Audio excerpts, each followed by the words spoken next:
The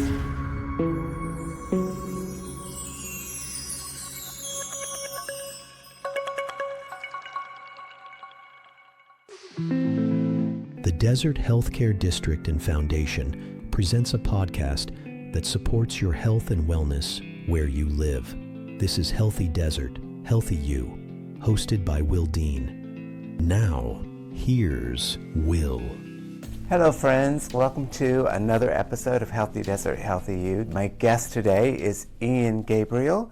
He is the Executive Director at Live to Rise. And Live to Rise is a coalition of more than 70 partners with a bold plan to increase housing affordability in the Coachella Valley. I am excited that Ian is with us today because he is also going to be a panelist at the 3rd Annual Healthy Desert, Healthy You Summit on September 10 in Rancho Mirage. Live to Rise has been a longtime partner and grantee of the Desert Healthcare District and Foundation, which is putting on the summit. Ian is going to be participating as a panelist. His panel is titled Integrating Housing and Healthcare Systems, Effective Approaches to Improve Stability and Health. Welcome, Ian.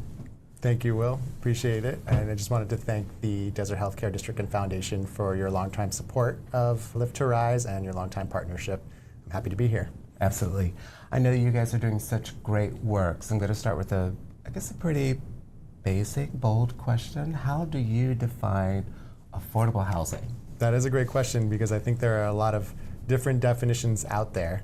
So we look at it through a couple of lenses. The first is we would consider that a family or a household is able to afford their housing if they're spending less than 30% of their income on their housing costs, whether that's rent or their mortgage. That doesn't really depend on income level, but if you are spending less than 30% of your income on your housing, you can afford your housing by our definition. And then we also focus on getting affordable housing built here in the Coachella Valley. And the way that we define that, affordable housing in that sense, is that it's affordable to households making 80% of area median income or less. And that's more of a standard definition that is set by the federal government and the state government.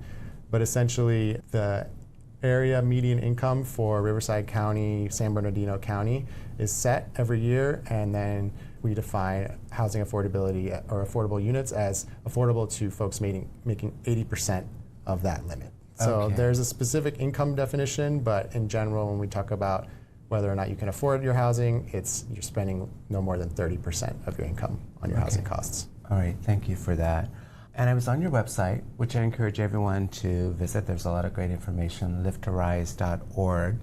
And I was struck by, you have a pretty ambitious goal. We do. I believe it's to reduce the burden of housing expense by 30%. Correct. By, creating 10,000 housing units by 2028. Yes. Wow. Yes, I agree. It's a bold goal. We set this goal together with a number of partners in 2018.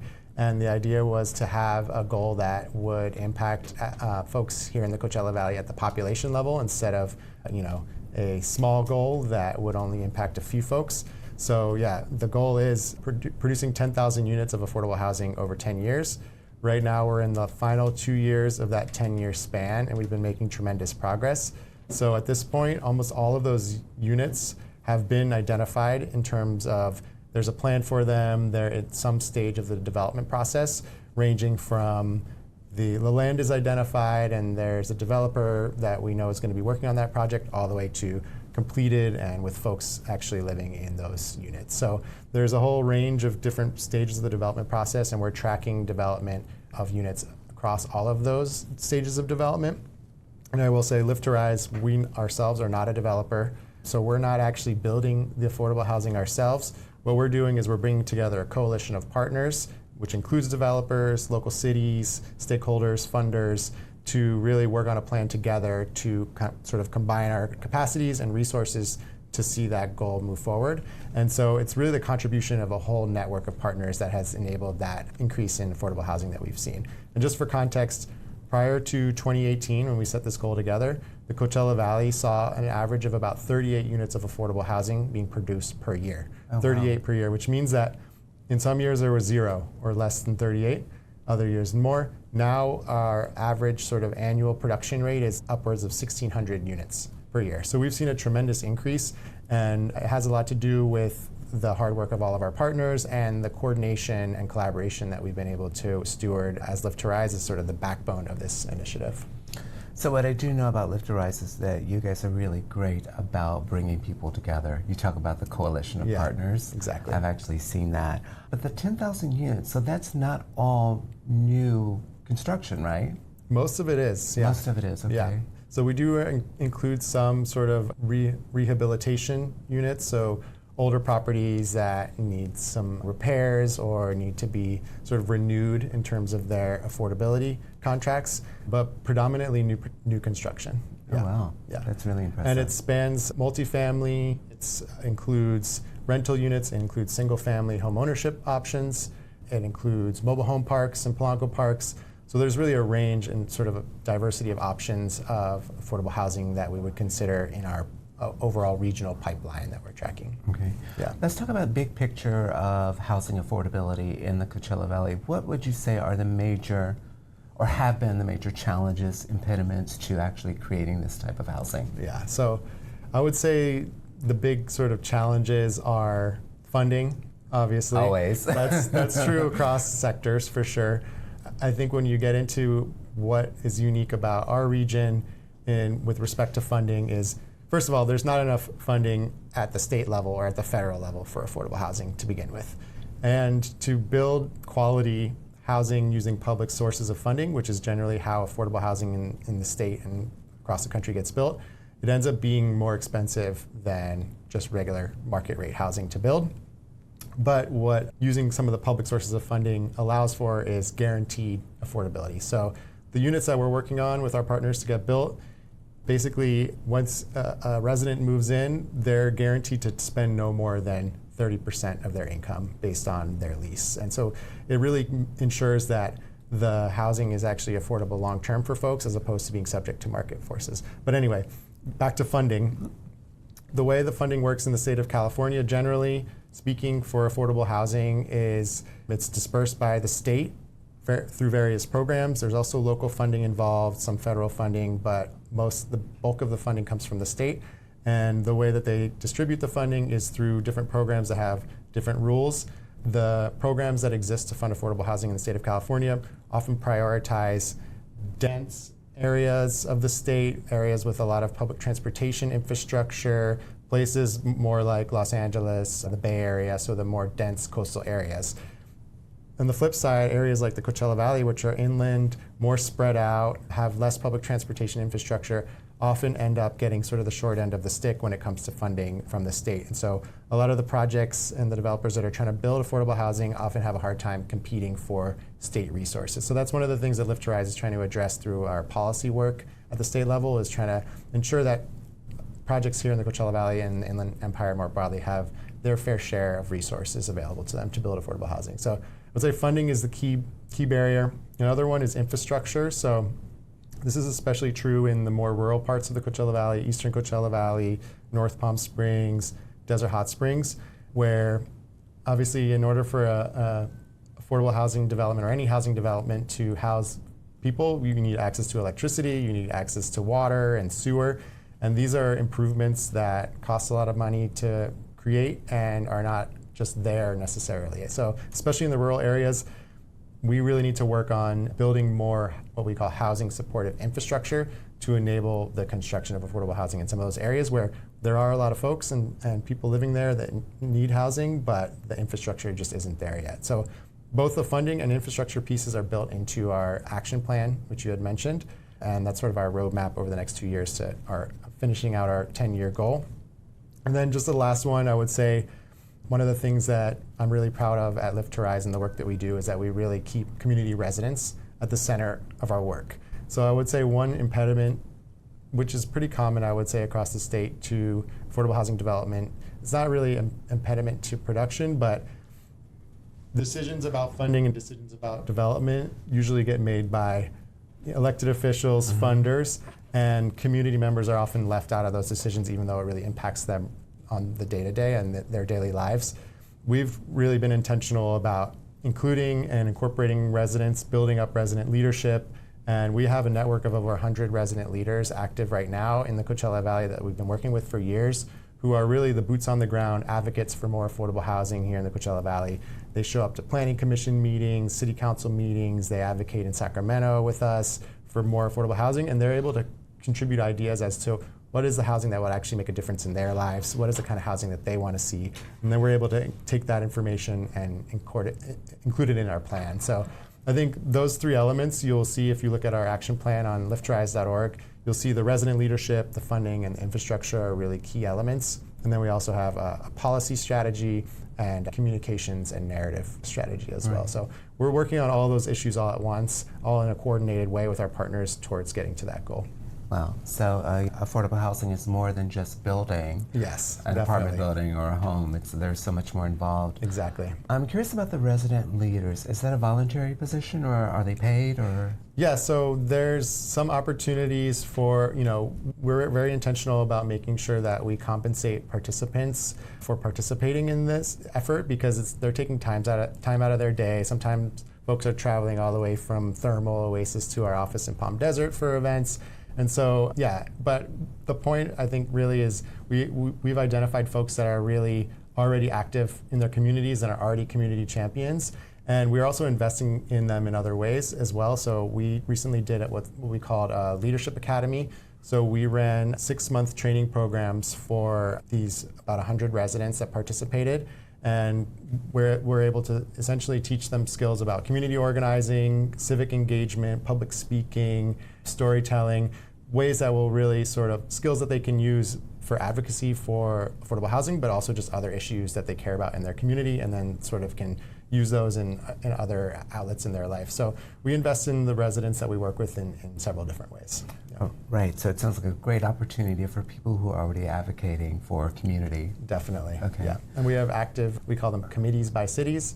We have active groups in Palm Springs, La Quinta, Coachella, Indio, and Desert Hot Springs right now, and we're moving into expanding that footprint as well over the next year. Okay. So I'm going to shift gears a little bit. So I mentioned earlier that you're going to be at the summit, the Health Summit in September 10th, 2026. So I'm going to talk a little bit about the intersection of health and housing, because I think maybe there's a lot of people who don't know what that is. And I've heard about the Housing First model, which basically, and correct me if I'm wrong, but basically says if you have safe and secure housing, then you're likely to have better outcomes in terms of your health and so many other things. Correct. So talk a little bit about the importance of that intersection. Yeah, so we definitely as an organization believe in the Housing First model. I think it really primarily applies to folks that are unhoused, and the theory is that folks that are unhoused often are dealing with other kinds of issues, whether that's substance use disorder or mental health or health issues. Maybe it's trouble accessing employment.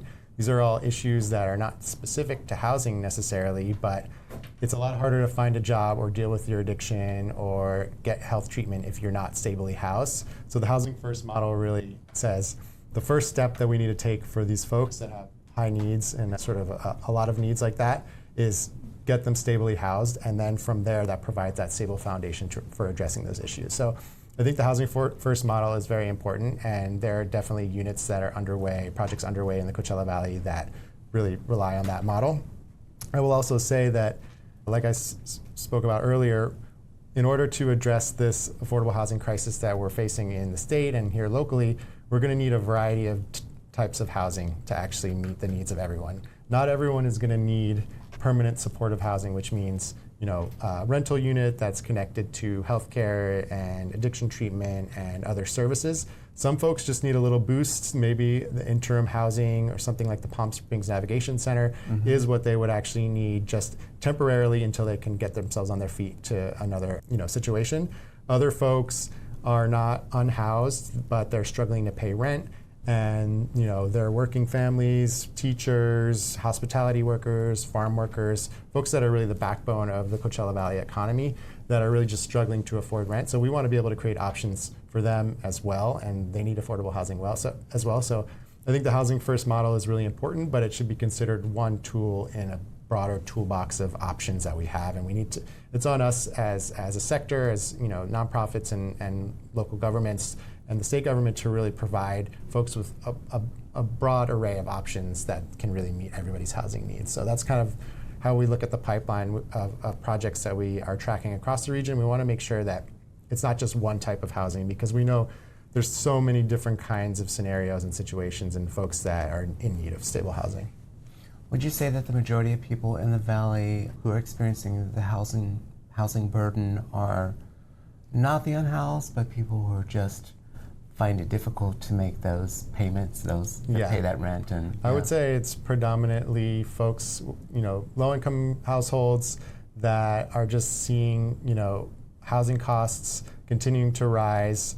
The supply has historically been pretty low of affordable housing, so there are not many options, and their wages haven't increased at the same rate as housing costs have.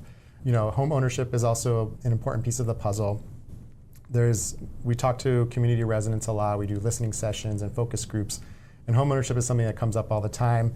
Folks feel like at this point, especially younger folks who are, maybe left the Valley to go to college and are coming back, they are having a really hard time finding anything that's affordable to really sort of invest in their future and have that sort of generational wealth creation that homeownership provides. So we're really looking into strategies to spark homeownership as well as we move forward in our plan. But I would say the folks that we're predominantly working with are, they're not unhoused, they're farm workers, hospitality workers, landscapers, folks that are in healthcare, and teachers, public service employees, local government employees. So a lot of the folks that I think, we kind of need a reset on the narrative of who is actually needed, who actually needs affordable housing in our communities, because I think there's a perception that our efforts are just for folks who are experiencing homelessness or the unhoused, which is part of it, but it doesn't paint the full picture. Right. It's really all connected, because I think about the Desert Healthcare District and Foundation and the work we're doing to increase the healthcare workforce to bring people in. Right. But if there's not the affordable housing for them, then that's definitely a challenge in that regard as well. Yeah. All right. Definitely. So is it fair to ask which communities in the Valley are experiencing the greatest affordable housing need? I think it's fair to ask. My answer to that would be the need is everywhere. It just looks different depending on the community. Mm-hmm. We try to focus on all communities here in the Coachella Valley. Our coalition of partners, which we call the Housing Collaborative Action Network, which meets monthly and works through our action plan and implements the strategies that we've come up together. It includes representation from all 9 Coachella Valley cities plus unincorporated communities here, the county of Riverside, residents from across the valley as well. So I think there are diverse communities here in the valley, but we are one valley, and we need to approach this as a regional problem. The scale is at a level that we need to think about it regionally as opposed to city by city. And I also want to say, this is not an impossible thing to solve. The situation we're in, the housing crisis we're in, is a result of a set of choices that we've made as a society, as where we decide to put our money as a society, the priorities we have in terms of budget, and who we deem deserving of support. And we know that we can do this together, and the Coachella Valley has made a lot of progress already in the past, I would say, 10 years, and it's actually an example that a lot of folks across the state and country are looking to now for how do we make this happen. And I think the key is recognizing that we all have a responsibility to solve this issue, and having a clarity and understanding about what everybody's role is in solving this issue. I think folks tend to say, this is just a responsibility of the private market, or this is just a responsibility of local government to fix. But no, actually everybody, regardless of where you sit, has a role to play in solving this issue, and I think it's our collective responsibility to solve it together. You're clearly very passionate about your work. Where does this come from? Did it start with your joining Live to Rise, or have you always been interested in housing? No, so actually my journey in the affordable housing world started when I lived in downtown Los Angeles, very close to the Skid Row neighborhood, which is sort of the epicenter of homelessness in Los Angeles. And actually at the time a couple friends of mine and I had a magazine that we produced called Get Downtown, which focused on arts and culture and urban issues in downtown LA. And we did a whole issue devoted to art coming from residents of the Skid Row neighborhood. And through that effort, I ended up interviewing and meeting a ton of people in that community and really got inspired to get more involved with some of the great organizations and grassroots efforts that are occurring in Skid Row neighborhood that are fighting for the rights of the unhoused and just generally affordable housing more broadly. And from there, I got connected to several campaigns and organizations and got more involved. And then eventually, I realized this is a systemic level issue. This is a policy issue at the end of the day. And I want to get some more expertise and training on what that entails. So I ended up going to graduate school for public policy at USC. And there I did a lot of research on housing and homelessness. So I kind of saw it from the research side. And then after grad school, I got connected to Lift to Rise. And from there, I think I've just been incredibly lucky to be able to be part of an organization that really puts the residents of the Coachella Valley at the center and is, we're actually able to see the fruits of our labor. We're making a lot of progress. I recently did a tour of some of the affordable housing projects that Lift to Rise has been able to fund. And it's just mind-blowing to see that, when I started this job 6 years ago, none of these buildings existed. And now there's permanent structures there that are, continuously housing folks and improving people's lives. And so it's really great, inspiring to see both the resident leadership that has grown and sort of the community commitment to this issue that we've been able to cultivate alongside of our partners, and also just the lasting permanence of the buildings that we've helped get built. Oh, that's really encouraging. So I want to ask a couple of questions about how residents can get involved. For the residents who may be watching this or listening to it, and they're not experiencing the housing burden, how can they support Lift to Rise? Great question. There's a lot of ways you could get connected. So I would say, first of all, sign up for our newsletter on lifttorise.org. We periodically, every month, we put out information about opportunities for engagement, advocacy.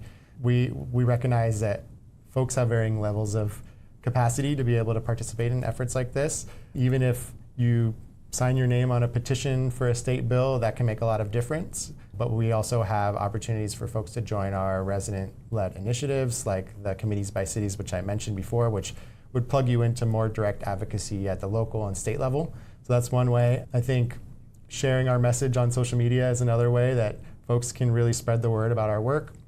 We also are a nonprofit, so we always need funding, and again, very grateful to the Healthcare District and Foundation for your generous funding over the years. But we also do rely on donations from community members, and that's a really important source of funding because that allows us to be flexible and creative with the stuff that we do and responsive to, emergencies or needs that arise that we haven't anticipated. So liftrise.org is a place where you could donate as well. And then I think for folks that are in maybe the nonprofit or public sector space, but you're not maybe directly involved in housing particularly, but maybe you're in healthcare or education or workforce development, we also have opportunities with our Housing Collaborative Action Network to become part of this broader coalition, because it's not just housing professionals that are working on this, it really is everyone. And there's, we have childcare folks, we have healthcare folks, education folks. So I think don't feel limited by just the housing thing. If you want to see positive change here in the Coachella Valley for the residents of the Coachella Valley,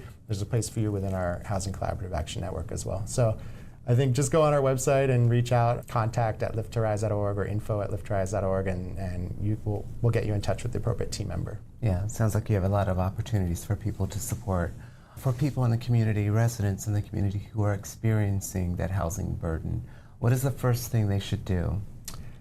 I think you could call us, you can come by our office. We have relationships with a lot of different types of direct service providers and local governments who have programs and services that folks can access.